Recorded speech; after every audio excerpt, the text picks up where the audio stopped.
Always true.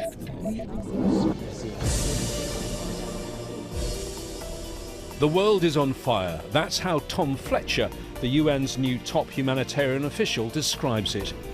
War, displacement, famine. More than 400 million children are living in or fleeing from conflict zones. And many worry humanitarian aid, the last lifeline for millions, is collapsing under the weight of political games, funding cuts and growing impunity. The US has largely shut down its foreign aid. President Donald Trump has frozen funding for global relief efforts. That means less food, less medicine and less protection for the world's most vulnerable. The UN's own agencies are running out of cash. UNRWA, which supports 6 million Palestinian refugees, is on the brink of collapse. Meanwhile, the conflict in Sudan, which has caused the world's worst humanitarian crisis, now barely makes the news, despite millions being at risk of famine. And across war zones, aid workers are being killed. Gaza's seen its worst year for humanitarian workers in modern history. Fletcher says it's time for a reset, but can he fix a system that's increasingly overstretched, underfunded and under attack? The UN's Humanitarian Affairs and Emergency Relief Coordinator, Tom Fletcher, talks to Al Jazeera.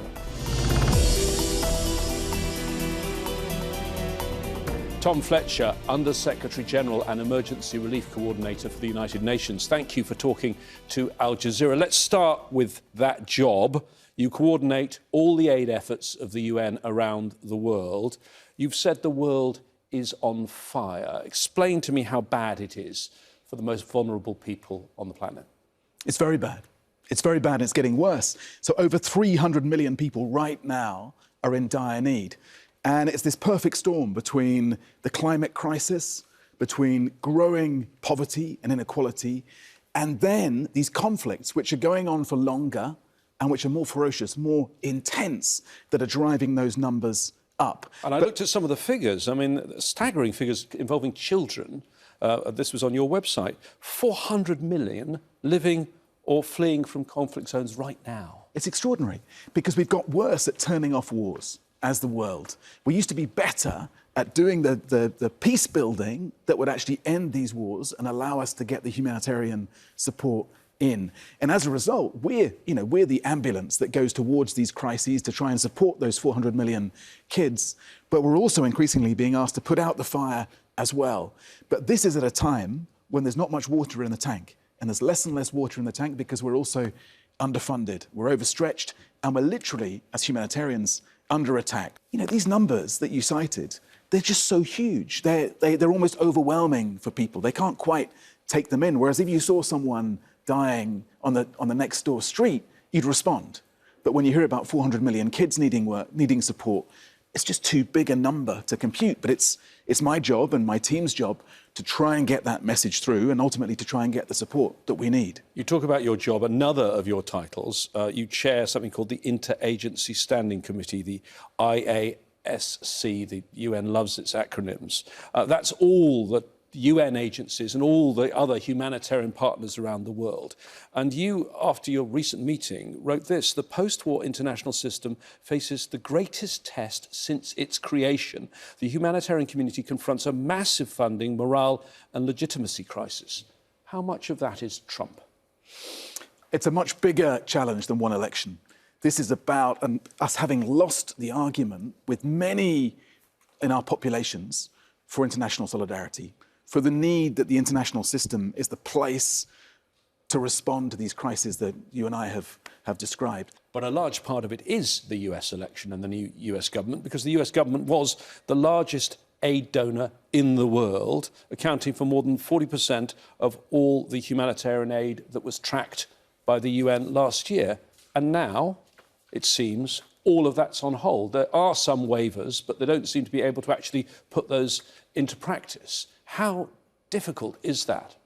Well, let's be clear. If those cuts do go through, it's a devastating blow to the work that we do. But it's not a problem about the UN. It's a problem about the people that we serve, the communities that we won't reach. You know, thanks to US funding, and the US has been this development and humanitarian superpower over decades, we've reached hundreds of millions of people. And it's the loss of that work that worries me. So this isn't about defending the UN or defending institutions. It's about defending the people that we're trying to help. But this has been going on now for a month. When it first was announced, a spokesman for the Secretary-General of the UN, your boss, said, we are currently mapping out what the decision means and what impact it would have. It's been a month now. What impact is it having? There were people who were saying that children were going to die as a result of that. Is that happening? So funding is being cut. As you say, we don't know what will get waivers, what won't. We're talking about programs which have supported tens of millions every year. So it's a massive chunk of what we've been able to do. It's almost half of the global humanitarian effort. So of course it will have an impact if all those cuts go through. But I think it's also worth noting, Secretary Rubio has been very clear that they don't want to stop life-saving work. But they are right now. It's not happening, is it? No, just because of the way they've done this, no money is going to anyone, is it? So at the moment, there are a number of programs, US-backed programs, which are paused. But we're waiting to see whether we get more waivers. Waivers have been granted already for a lot of that life-saving work. And it's our job to make the case as strongly as we can that we need that money because it does save lives and that will deliver efficiently and effectively. You need to make the case that those waivers need to actually be actioned right now, because there doesn't seem to be, even though there's a waiver, there doesn't seem to be the mechanism to actually pay out the money, because there's no one in USAID at all. But we're having those conversations with the US administration, trying to make that case waiver by waiver, project by project. Our NGO partners, international NGOs, national NGOs, local partners are having those same conversations too. And we are getting responses. We are having that dialogue about the projects which we regard are most essential. So it's our job to make the case. But let's be clear, I think governments are right to question us about how we spend their taxpayers' money. I think we should be held to account to deliver as effectively and efficiently as possible. I couldn't find the figures for last year, so these are 2022, but then out of the 18.1 billion funding provided by the US, more than 60% went to 3 agencies of the UN: the World Food Programme, UNHCR, which deals with refugees, and UNICEF, which is the Children's Agency of the United Nations. Are you worried that some agencies are going to be particularly hit? And I mentioned UNHCR, that is a particular issue for the Trump administration, people coming across the border into the United States. They don't like the word migrants, they don't like the word refugees. Well, let's wait and see what gets supported and what gets paused. Those agencies you mentioned are absolute powerhouses of humanitarian and development work. They're absolutely essential to what we do. And they do extraordinary work. I've seen it myself in the field. I've been in Darfur, I've been in Damascus, I've been in Gaza, I've been in Kupiansk on the front lines of the Ukraine-Russia war. And in all those places, I've seen those agencies, their members of staff going out towards the sound of gunfire in order to try and protect those who are fleeing it. So my hope is that that work will be preserved. Let's wait and see.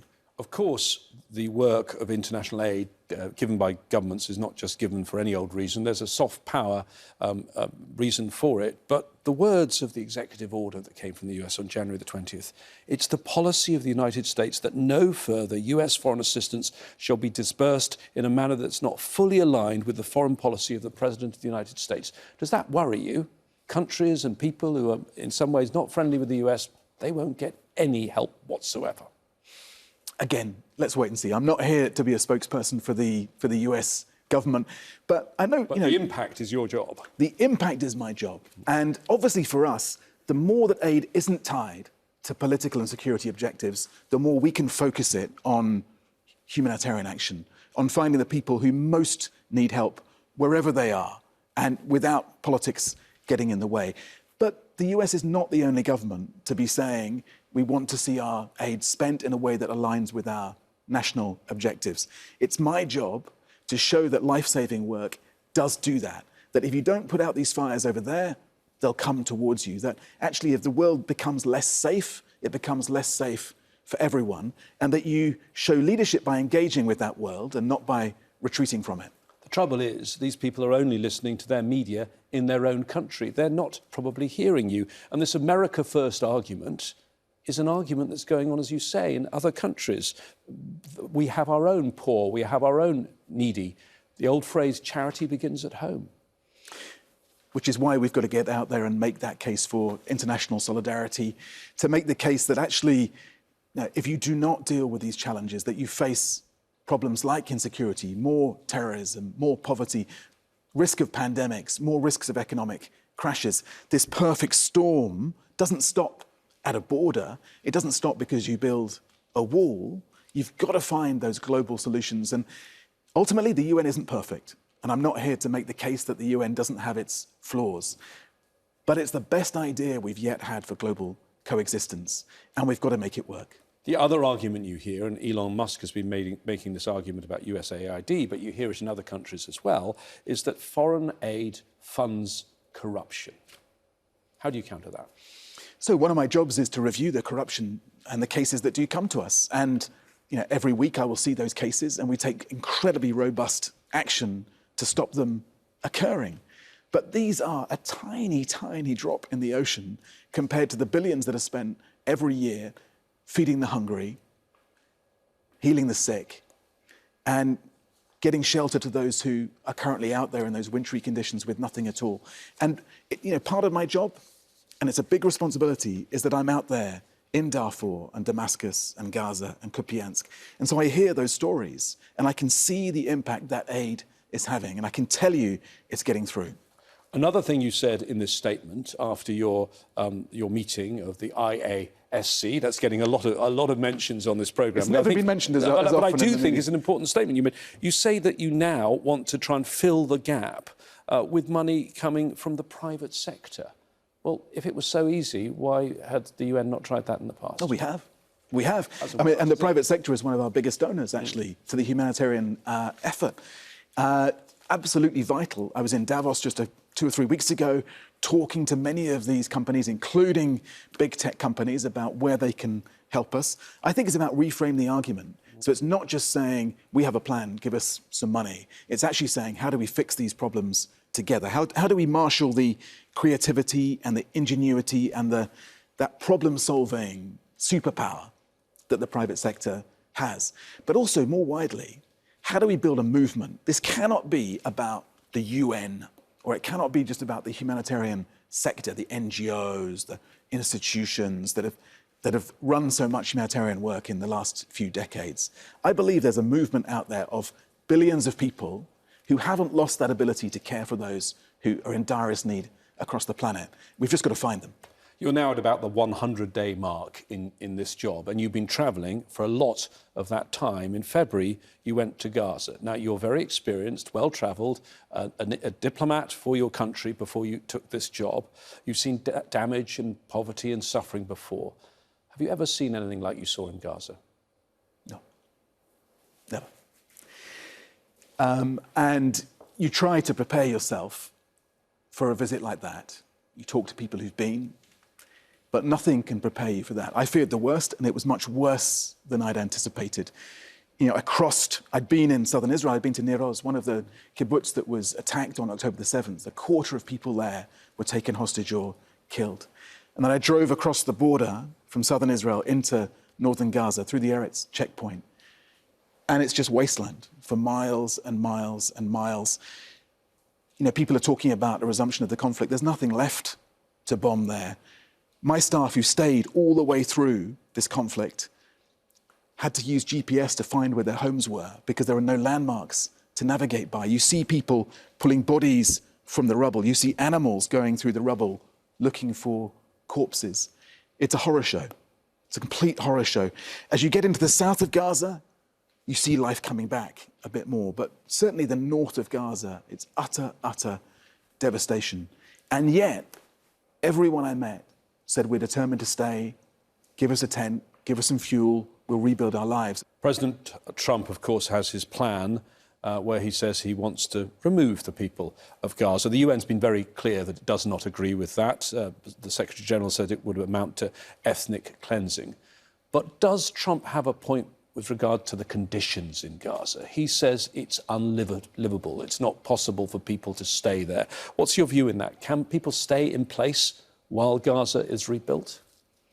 Well, the conditions are absolutely devastating. And, it's hard to imagine how people are managing to survive there. But I think we should ask the Palestinians, as I did, And the people of Gaza are finding ways to survive.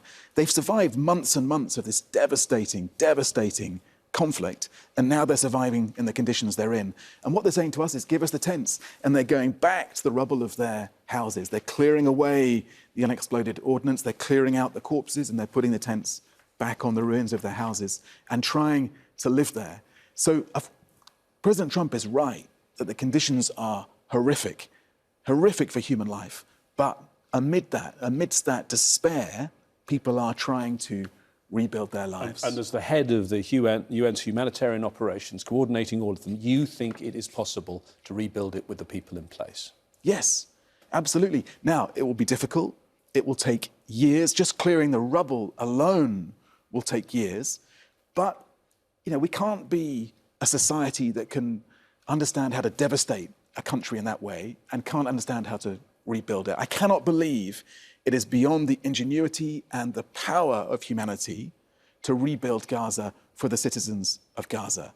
And I think we'll see huge generosity across the world in response to that effort.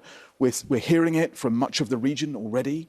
I've been in meetings in Doha about very practical ways that the government here are keeping that ceasefire running, but are also on the front line of providing that humanitarian support. So the generosity is out there, and the determination of the people of Gaza to rebuild is as clear as ever. Now, in what's happened in Gaza in the last 16 months, almost 50,000 people dead, and we know that the death toll is probably, the true death toll is much higher than that. Among those, more than 330 humanitarian workers, many of them working for the United Nations. And I come back to this document again, where you made your position very clear very recently. We will defend our work more robustly. We need to call time on the era of impunity, end attacks on civilians and aid workers, and hold perpetrators to account.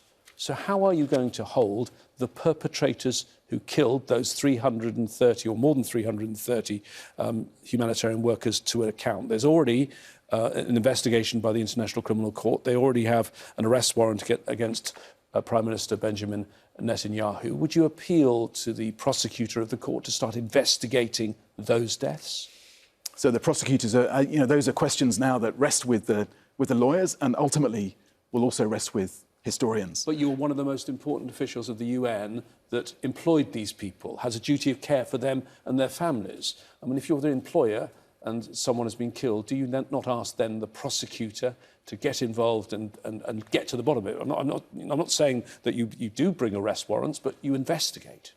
So it is for the heads of those agencies who've lost colleagues to take those decisions, and I think they'll be taking those decisions in a very robust way. My job as the chief humanitarian is to keep the trucks flowing, to keep the aid moving through. Of course, I have very difficult conversations in Tel Aviv, as I did before going into Gaza, and we have difficult conversations every day about what has gone on there, and including, and I've said this in public many, many times, the number of humanitarians who have been killed. Humanitarians should never be a target. Our work has to be protected, and yet this was the deadliest year in living memory, in recorded history, to be a humanitarian. And you're quite right that the vast majority of those humanitarian deaths were in Gaza.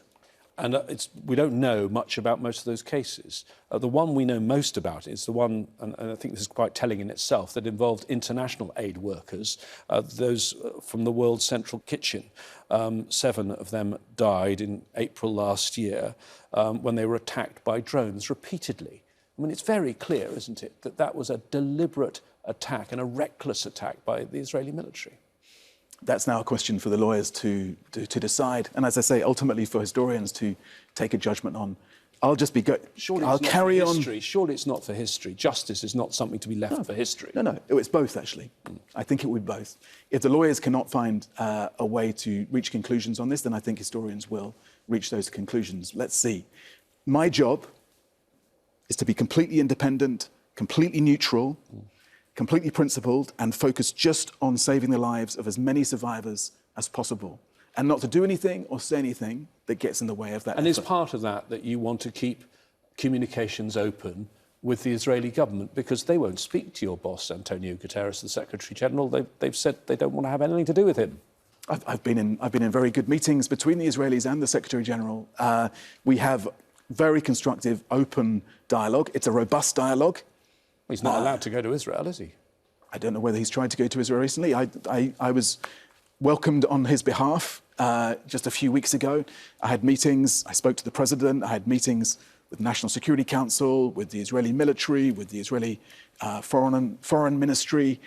I have to continue that dialogue to try and ensure that we get as much aid in as possible. The one part of the UN, the one agency that's part of the UN that Israel won't deal with at all is the one that's most vital in this case. That's UNRWA, the United Nations Relief and Works Agency, the one that delivers for Palestinians, the one that operates on the ground in Gaza and the West Bank. It's been banned by Israel from operating. How's that going to affect its operations, particularly in the West Bank, where it's running, in Gaza, it's unable to run schools and clinics, but it still was running those in the West Bank. Can that go on? Well, as you say, most of the schools and clinics in Gaza have been destroyed, so that work is already incredibly difficult, if not impossible. But there are thousands of UNRWA employees across the occupied Palestinian territory and across the region doing essential work. And UNRWA is irreplaceable. We don't have UN agencies that can operate at that sort of scale in those territories. And so that work remains as vital as ever. But equally, and my UNRWA colleagues agree with this, we should not let the politics around the UNRWA conversation get in the way of saving lives. And we're ensuring that those convoys keep moving and that people get the food, the water, the medicine, the shelter that they need to survive. UNRWA have a very big compound in East Jerusalem where they can't operate anymore. Would it be time for the UN to bring in other agencies to that compound? Because we know what's likely to happen. It's likely to get seized by the Israelis and become yet another settlement project otherwise. Well, let's see what happens. As far as I'm concerned, that's an UNRWA compound. I don't think any of the rest of us are putting our hands up to take it on. My hope is that UNRWA can continue to use it and deliver the life-saving work that they do and the preparations that they're putting in place for a Palestinian state. You know, once the Palestinian state is there, then UNRWA won't need to exist anymore. But it exists in order to prepare for that moment. And we all have to kind of keep that hope alive of a two-state solution because there isn't a better idea. There's no other way to give Israelis and Palestinians security, justice, and opportunity than to have those two states living alongside each other in peace. Let's move north to Syria. You were there at the end of last year. You visited the new transitional government. How serious still is the humanitarian situation in Syria? And can you actually solve it until actually all the sanctions are lifted, as many say should happen now? Massive humanitarian need. Tens of millions of people still in need. And I drove from the Lebanese border all the way up to the Turkish border. So I went through Homs and Idlib and Aleppo and Damascus. So I saw myself the scale of what's required. Of course, you've also got hundreds of thousands of people in neighbouring countries and beyond as well, most of whom want to return as soon as they can. There are some big immediate humanitarian objectives. Clearing the unexploded ordnance. Many people I spoke to said they couldn't go home until those bombs had been cleared from their land. Feeding many of those on the move. Again, shelter, medicine. But there's also a huge reconstruction project ahead of us. And that was a big part of my conversation with the caretaker authorities, including with the caretaker leader, al-Shara, in Damascus. He's very, very focused on getting the power plants moving, getting electricity, finding ways to help people rebuild their lives and their livelihoods. One of the problems with the things we're talking about now, which are so important, is that they are overshadowing other things that are below the radar. Yes, we cover the situation in Sudan and the Democratic Republic of Congo here on Al Jazeera, but I'm not sure how many people in the world are paying attention. Sudan, for example, I know that is an issue that concerns you. 150,000 people at least killed and about 11 million displaced from their homes, either within the country or across the borders. It's devastating. So I made a point of going to Sudan in my first week in the job. 25 million people in dire need of support. And we have to negotiate checkpoint by checkpoint, crossing by crossing to get that aid through. I welcome the fact that General Borhan has just announced the extension of the opening of the Adjare crossing, which is one of our most crucial channels for that support. But our campaigns, I've just launched this year's campaign, are woefully underfunded. And I looked at last year, and more than half of the money came from the United States. You're not going to get that this year from the Trump administration. Well, I hope we can make the case to the Trump administration and to Secretary Rubio that that is life-saving support. It's hard to imagine anywhere where that support is more vital, more urgent than Sudan right now. We will deliver, and we will go wherever we need to go and talk to whoever we need to talk to get that aid through. But we do need the world to respond. We can't have this situation where people are too distracted, too swept up in their own lives, not to care for a crisis which is happening on our screens. And another one happening on our screens on Al Jazeera, but maybe not on screens everywhere around the world, as I say, is the Eastern Democratic Republic of Congo, which has been a conflict zone for decades. M23 now marching through the region, taken the two big cities. How difficult is it for you to operate there? Because Goma, as I understand it, was the humanitarian hub, and it became the place that fell. So, I mean, it's where you were delivering everything from. It's very, very difficult. And of course, you know, we're trying to get that airport in Goma open again because so much of our supply depends on that route in. And so my appeal would be to the UN Security Council, to the world powers, to those with influence on the parties to try to get some sort of peace deal, to try and stop this conflict.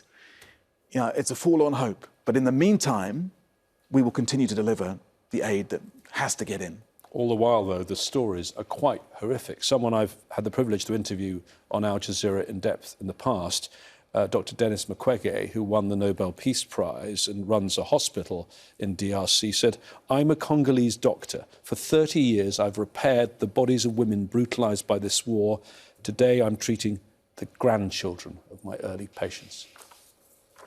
I mean, it's a shocking indictment, isn't it, of the state of the world and of our collective failure to respond to these crises over generations. I think many in these communities would be right to ask us, where are we? I've covered the UN very closely in the field, and then I was based for more than a decade at UN headquarters. And it's pretty clear to many people that the UN's lost its political clout. The Security Council is deadlocked on so many issues. Many people have been saying, no, but the good thing about the UN is the humanitarian side, what the UN can achieve there. But now, with the Trump administration, is that still going to be possible? Absolutely.